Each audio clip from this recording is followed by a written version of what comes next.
Welcome back to Telltale Books. I'm Emily, I'm Greg. and we are going through another Philip K. Dick story, continuing our saga through all these little dicks. Mm-hmm. This one is called, what is it called now? Some Kinds of Life. Some Kinds of Life. It's number 30 on my bibliography for Philip K. Dick, and it was published in Fantastic Universe magazine in the October-November 1953 Mm-hmm. issue under a pseudonym Oh, of yes, Richard Phillips. yes, which is just his name, reworded and Yeah, inverted. which, dummy me, I'm like, Richard Phillips, okay. Yeah, I didn't get Philip it. Dick. And you say, oh, it's just his name inverted. Yeah, It's like, Philip Dick. oh, Dick is yeah. a slang, or is a nickname for Richard. Uh-huh. But I only do that because I knew that right away because my family always say, "Don't be a Richard" when they're mad at each other or doing something sassy to each other. So it's like a family thing where my brain connected it right away. So, Some Kinds of Life, what the hell is it about?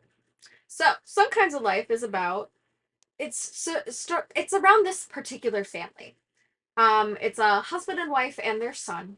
And the first introduction we have is that the husband is being called away to another planet. I believe it was Mars. Or no, it wasn't Mars. Can't remember. I can't remember either. Maybe it was Venus. Okay. But he's going there to fight the aliens because they're having conflict with the natives over resources that they're trying to obtain from these planets. And so he gets called into action again. He gets gone and ends up passing away. But every time something like this is happening, like the wife always asks, why do we have to be in conflict with these aliens? Like, what are we getting from them and what is it used for? So basically, they're being sent to war with aliens for the sake of commerce and capitalism. Because everything they're fighting for is something that's used to make human life easier, such as, oh, this is the stuff that insulates our walls, or like that's in our foundations and walls that we don't need to use traditional insulation anymore. Or, oh, we use that in the computers or the teledocs that we use, or some things like that. So eventually, the husband does not come back. Mm-hmm. And the wife is there with her son, and her son is recruited to go to another planet for yet another war, for another resource that I think makes their doors automatic or something Yeah. like that. And so she's just becoming more and more disgruntled and jaded. And eventually, she's informed by the recruiter that women do have the option now of joining the military to because the efforts are getting dire. There's so many planets that they're mining from or obtaining resources from, and so many natives that need to be fought over these resources that they just need more people. Mm-hmm. And eventually, she's drafted. Mm-hmm. Um, but all of it is for the sake of commerce, and she's just sitting there questioning herself over and over and over again, like, we could live without it before, why do we need it now?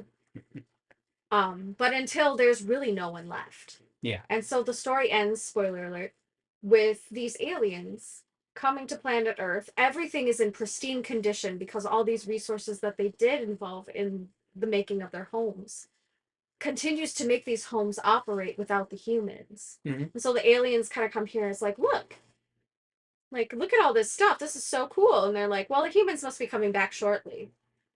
But the problem is all the humans are gone. Yeah. They've exterminated themselves going to war over resources in other planets. That they really didn't need. Yeah, resources that made their lives easier, sure, but they really did not need them. Mm-hmm. It just was making them lazier and lazier and lazier. Mm-hmm. And people just had such a mentality of consumerism.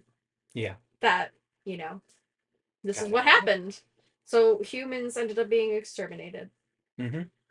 But yeah, so it's an interesting story, especially when we consider capitalism in our common time and consumerism in general, Mm-hmm. and the sacrifices we make for convenience. Yeah. It's a really interesting social commentary, and it's interesting to see something written then versus now and see things haven't changed much.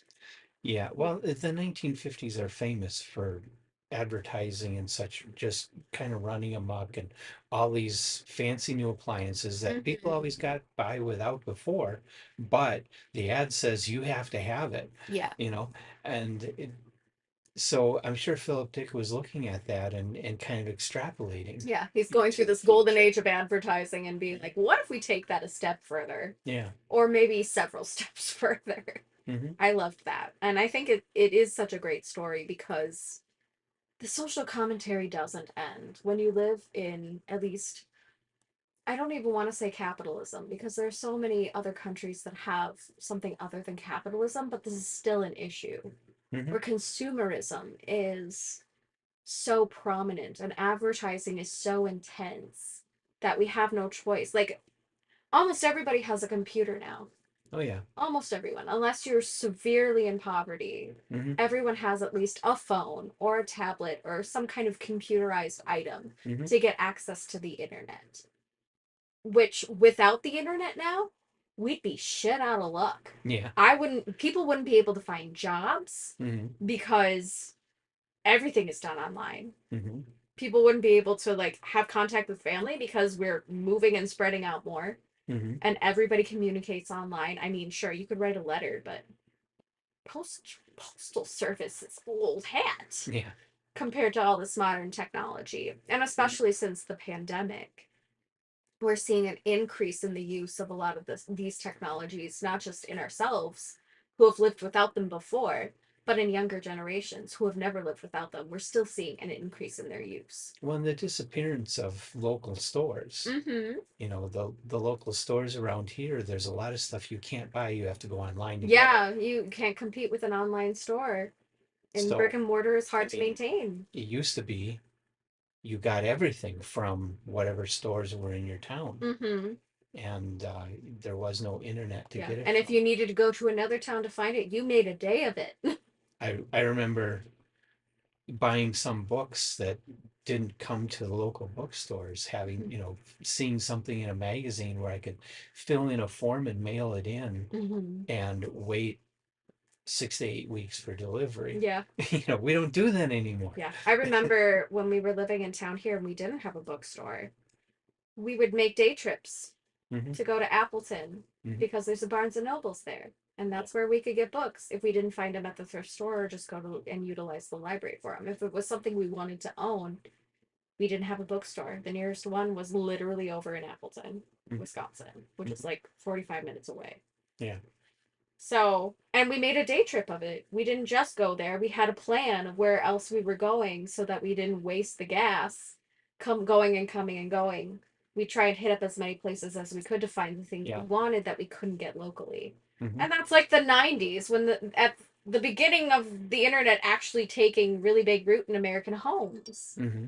So, it's just interesting to see the difference of then and now Yeah. and how technology is now so integrated into our lives. And that's really the social commentary the story is making is all these technologies, all these products are becoming essential to human life or seemingly essential to human life, but there was a time where we lived perfectly happily without it. Yeah. And so it's just a really great story, really thought provoking. Okay. Lots of computer ethics in that Hmm. to unpack. But yeah, I don't know what else to say.